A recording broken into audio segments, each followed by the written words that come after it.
Hey, folks, welcome to another episode of Cutter One. I am your host, Jay, just Jay, your resident troublemaker, your resident culture warrior. I hope you're all doing well on this Monday. Yes, we are going to make our way through another work week or school week, whatever your responsibilities have you doing. But yes, unfortunately, it is Monday. And I don't want to spend the whole 3 minutes talking about Monday because I know some folks don't like that. So let's get right into this one because I know even more folks are going to not like this. Anyway, came across this story from CBR.com, and this is it's actually a couple. It's a couple of weeks old. It's like 2 or 3 weeks old. As you can see, it's from March 4th. It's by Ben Bishop, and it is The Hobbit inspired an alternative to the Bechdel test. All right. And all right, I'll read the subheading. It's the Bechdel test is just one of many feminist litmus tests. The Tauriel test, inspired by The Hobbit, delves deeper into women's characterizations. All right, and this is by Ben Bishop, obviously published on March 4th of this year.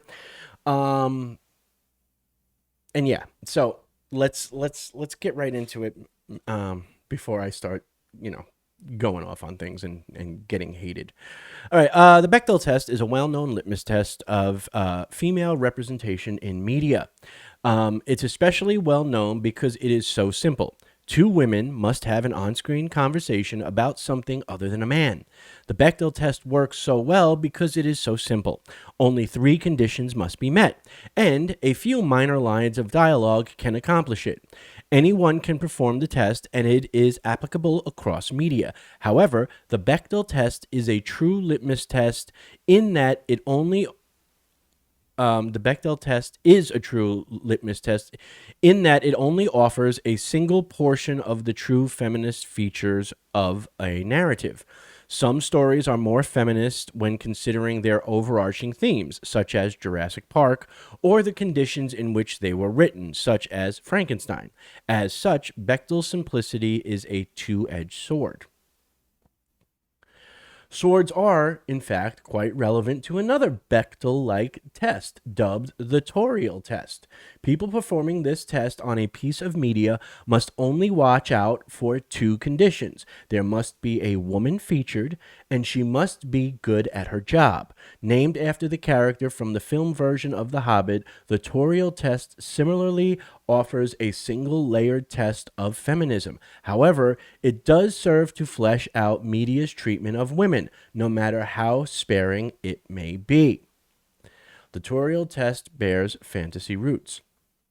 The Tauriel test is named after Evangeline Lilly's woodland elf character, who first appeared in The Hobbit, The Desolation of Smaug. Created for the film by director Peter Jackson, Philippa Boyens, and Fran Walsh, Tauriel is one of few female characters of any race, fantastic or otherwise, represented in the Peter Jackson Lord of the Rings and Hobbit media. She is a leader within the Elvish forces and a talented warrior who worked her way up the ranks to become leader of the Mirkwood Border Guards. Though fan reaction to Tauriel was mixed, to say the least, in a movie series known for its deviation from the books, her presence solidified the idea of a woman who is good at her job as a rare and welcome sight for many in media. Based upon this, Tumblr user Jen IRL created the Tauriel test to, much like the Bechdel test, offer a quick reference for feminism in a film. Much like the Bechdel test, the Tauriel test is successful and useful because it is both easy to administer and requires little in the way of in-depth analysis. The Tauriel test could be more telling than Bechdel. The Tauriel test is undoubtedly different from the Bechdel test, and one of its strengths is also one of its weaknesses. What defines someone as being, quote, good at their job is highly subjective, whereas the Bechdel test is entirely objective. This subjectivity requires a greater deal of buy-in, and it offers a look at something that is well beyond a couple of lines of dialogue. Frankly, Bechdel requires a surface-level look at a story, while the Tauriel test allows for the question to go a little deeper, and it can apply differently from the better-known test. For example, Jurassic Park fails the Bechdel test, but it passes the Tauriel test easily, as is also the case for women in Star Wars. Peter Jackson Jackson's Middle-earth as a whole fails the Bechdel test, but it frequently succeeds in having women be good at their jobs. In a world where there is a great deal of media to be consumed, it's hardly surprising that a great deal of it fails or succeeds in a given test of feminism. No individual test will offer a full view of a story. With the likes of the Hobbit's Tauriel test and the Bechdel test, however, viewers are well on their way to determining just how much of their choice of media aligns with their values and how intentional it is about representing women. And this is from Ben Bishop. And this article was put out, as you see, published on March 4th. All right, so let's get into this because Ben, there's a lot I want to say on this. Okay, and yes, I am aware that not everybody who's going to see this is going to agree or even like some of what I have to say. And that's fine. And that is your prerogative. As I've always stated with this channel, you don't have to agree with me. You don't even have to like what I'm saying. But if you're going to comment, all I ask is that you be respectful and at least make a valid argument. Don't just post you're stupid or you're a misogynist, because honestly, I'm not going to take you seriously. I'll probably just delete the comment because, I just don't want to give you a platform. But if you come at me with an argument or try to make the case for something, I can at least respect that, and I'll hear you out. Okay. So having said that and laid the ground rules, let's get into it. For starters, my issue with this is why is Ben bringing this up on March 4th of 2023? I can only think it was in relation to International Women's Day being right around the corner at the time that this article came out. And the reason why I say this is because the whole thing that he's pointing out, this quote unquote Tauriel test, is not new. As a matter of fact, and I'll bring it up here on the screen, I have it. I have the original post. This is from that Gen IRL person. Her Tauriel test was posted 9 years ago on January 13th, 2014 at 6:28 p.m., as you can see right there. So my question would be, Ben, why are you bringing this up now? Like, it doesn't make any sense. I don't understand the relevance to anything going on right now, other than at the time that you posted this on March 4th, International Women's Day was right around the corner, right? We were coming up on International Women's Day. So that's the only reason I can think that. Okay, so there's that issue, right? My next issue with it is what the hell is the damn point? Okay, and I'll say that again. What the hell's the damn point of the Bechdel test or the Tauriel test or any of these other tests that you see people espousing to test if a media, if a piece of media meets the minimum feminist requirements and stuff like that? Do you really, like, is that how you judge going to see a movie? Like, if it meets some arbitrary test? And like, what are these tests exactly? Well, the Bechdel test, as they point out, has three metrics that it uses. One, does it have two main female characters that are in the leading cast, right? Two female characters that or I should say that's requisite A. Requisite B is they talk to each other. Okay, so you have two women that speak to each other. Okay, and C, about something other than a man. Okay, so two women that talk to each other about anything other than a man, right? So the question then becomes, well, what does that mean? What is that actually a test of? Because people sort of throw it out there like, well, this is a test as to whether or not there's accurate representation of women in a film. And I would say, no, it's not. No, it's not. You can have two women talking about doing the laundry, okay? And that would pass the Bechdel test, right? But that doesn't mean that women are represented well in the film. If both of those women are housewives, okay, who are treated as like the property of their husbands, right?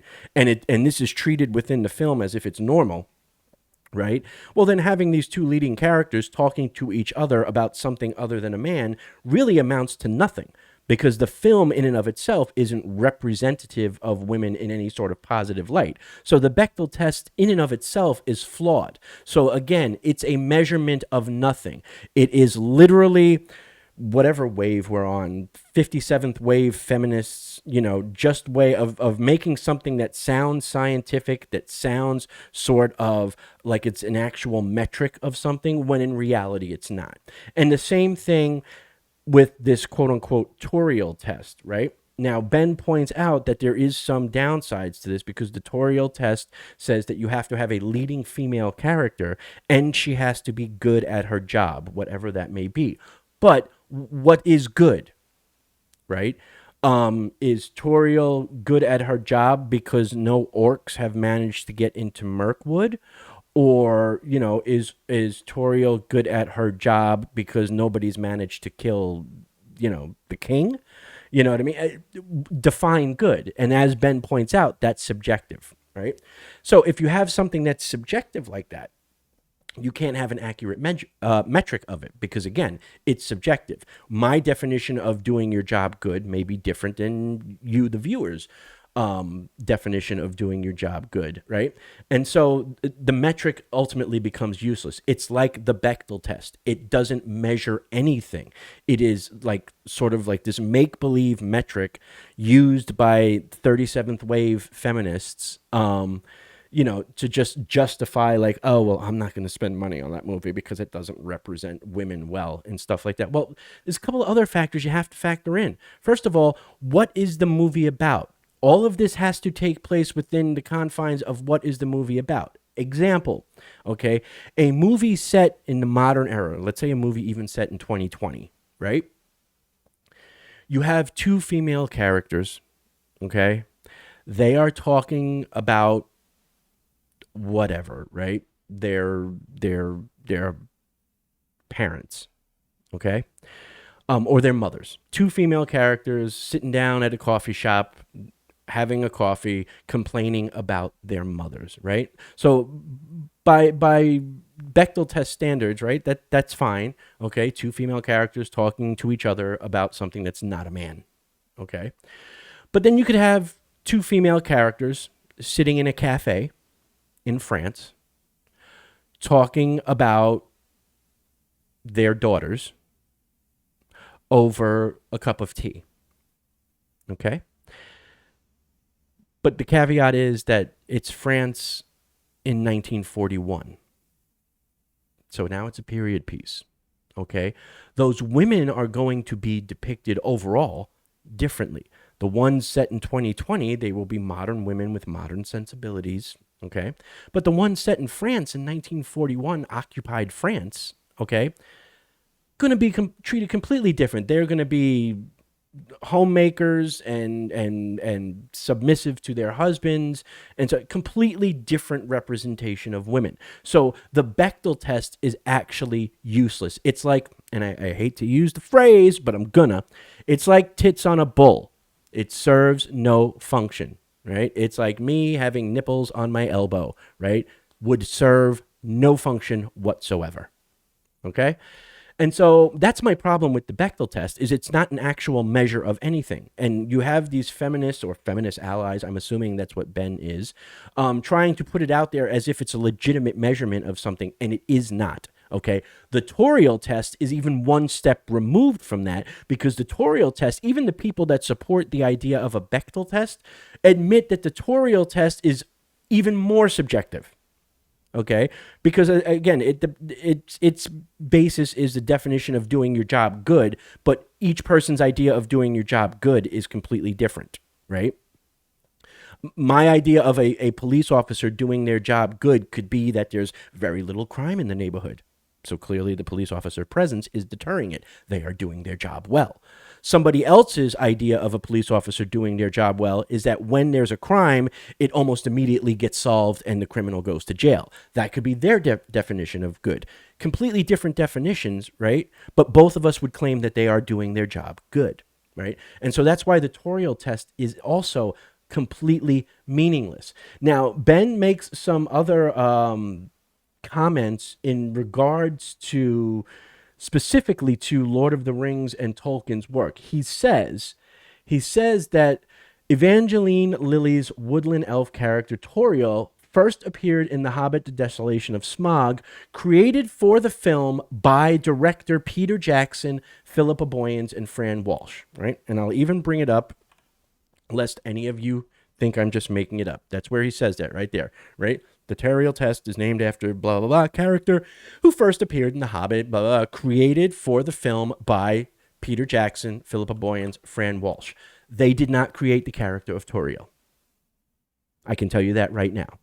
Peter Jackson was brought in late in the process, and he had nothing to do with the creation of the character of Tauriel. Actually, if you watch some behind-the-scenes stuff, they did not want the character Tauriel actually there because she's not part of The Hobbit. Like, she's literally made up for the film. And she was put in at the behest of studio executives who wanted a love story to bring in the young girl audience. They felt that that's what it would take to bring in young girls into this fantasy genre, was to give them the quote-unquote fantasy love story, right? And so that's what Tauriel was created for. Okay, so not created by Peter Jackson. So he's wrong in that regard. What else does he say? He made one other point. Oh yeah, he says that the Lord of the Rings sort of always fails the sort of Bechdel test. Yeah, for example, Jurassic Park fails the Bechdel test, but it passes the Tauriel test. Peter Jackson's Middle-earth as a whole fails the Bechdel test, but it frequently succeeds in having women good at their jobs. Okay, now let's dissect that for a second. It fails the Bechdel test insofar as what? It doesn't have two female characters that talk to each other about something other than a man. Okay, sure, it could fail that. But again, the Bechdel test is meaningless. Bechdel test is, fucking useless, to put it bluntly. But it's not an indicator of how women are represented in the Lord of the Rings or the Hobbit films as a whole, right? Because you can say, and Ben does here, that Peter Jackson's Middle-earth as a whole fails the Bechdel test, okay? But it succeeds in having women be good at their jobs. Well, what jobs did we see women at? Well, we saw Tauriel as apparently some border guard in Mirkwood. Okay, so she's good at her job there. What other jobs did we see women at? Okay, because Eowyn's job, her official job, okay, given to her by her uncle, the king, okay, was to stay back and protect the men and women. Should he fall in battle, she would have to step up to the leadership role, and she completely disregards that, and she goes off to Pelennor Fields to fight with them. Okay, not doing her job well, unless you consider her job to be a fighter. Okay, although there's no indication throughout the entire movie that that's what her job was. So Eowyn doesn't do her job well, right? And I'm using the term job very loosely here because she doesn't actually have an assigned job, right? Now, Tauriel, you could argue, had an assigned job. She was part of the border guard of Mirkwood, at least in the movies, right? So that's a job. But Eowyn doesn't have any job, okay? She's just the niece of the king, okay? She's just basically like the female within Rohan with the highest standing, okay? So she doesn't really have a job. So how can you say that she's successful at, that it succeeds in having women be good at their jobs? Same thing with Arwen, okay? Arwen in the films, okay, has no job, unless you count being Elrond's daughter as a job. Okay, she doesn't have a job. She doesn't have a specific set of requirements of things she needs to do. And she doesn't. Okay? And in the book, it's even less so, because in the book, she doesn't do any... Well, in the book, you could say maybe serving wine to her father when there's people in Rivendell might be a job, and she does do it well, right? So I guess the books would pass the Bechdel test or the Tauriel test at least, right? But in the movie, she doesn't have a job. So to say that Peter Jackson's Middle Earth fails the Bechdel test is again kind of stupid because you don't have women that have any sort of what's the word I'm looking for? Any sort of reason to interact with each other, right? In the way that the Bechdel test requires, right? I.e., women talking to each other, okay, about something other than a man. There is no reason for any of the women in Peter Jackson's Lord of the Rings to do that. However, you can make the case that Peter Jackson's Lord of the Rings does more from a pro-woman representation standpoint than even like later movies like Ghostbusters 2016 did. And the reason why is because it shows every single woman that is in Peter Jackson's Lord of the Rings, or Peter Jackson's Middle Earth as Ben refers to it, okay, they are their own women that are doing what they choose to do. Okay, and what do I mean by that? Well, first of all, you have the single most powerful being in all of Middle Earth, other than maybe Sauron and maybe Gandalf the White, and that's Galadriel. Okay, she's the oldest elf on the planet at that point. Okay, and the most powerful. Okay, she can kill with words. Okay, and she is revered by the hobbits, by Gimli the dwarf, even Boromir quakes in his boots in her presence. Okay. So that is a positive, strong female representation, right? Arwen is given some of Glorfindel's jobs, right? i.e., rescuing Frodo from the ring wraiths and stuff like that. So she's given a bigger role in the books, right? And her role is more positive and more in your face. And also, if you know the behind the scenes stuff, she was originally going to be in the battle at Helm's Deep, but for other reasons, they decided not to do that. But they had actually even already begun to film her at Helm's Deep. So she had a bigger role, more agency. Okay, and that was Arwen. Okay, and it goes without saying, Eowyn's story about constantly fighting against being sort of kept in this gilded cage, right, and limited in what she was going to be allowed to do, and ultimately she chooses to do what she's going to do anyway. So I would say that Peter Jackson's Middle Earth is more positively representative of women than a lot of films that have come out since. Right? And yet it wouldn't pass the Bechdel test, and you could make the argument it wouldn't even pass the Tauriel test, right? So again, these tests mean nothing. They're kind of stupid, and I'm sorry if that's offending any of you pro-feminist viewers out there. I don't know what to tell you. It is what it is. They measure nothing. They are useful for nothing other than if you decide whether or not to see the movie. And if you need a Bechdel test to decide whether or not you want to go see a movie, you've got other issues.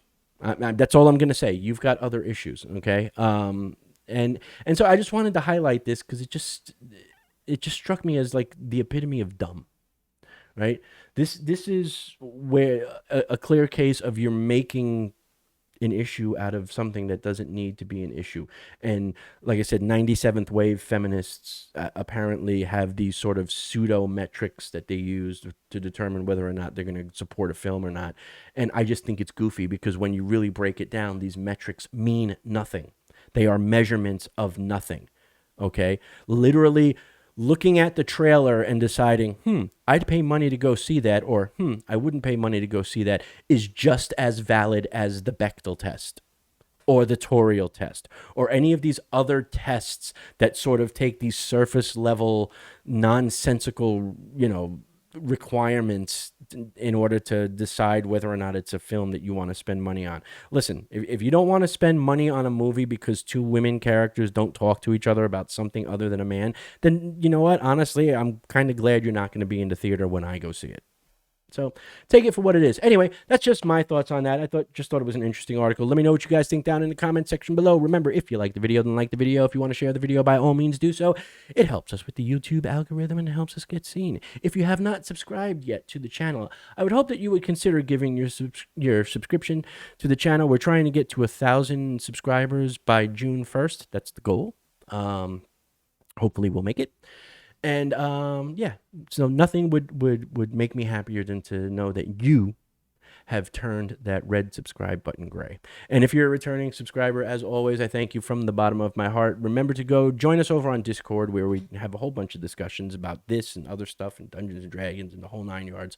And also check out the merch store. All right, links will be down in the description below. Until then, remember to be good, be awesome, be safe, but more importantly, stay more dorkish. Peace.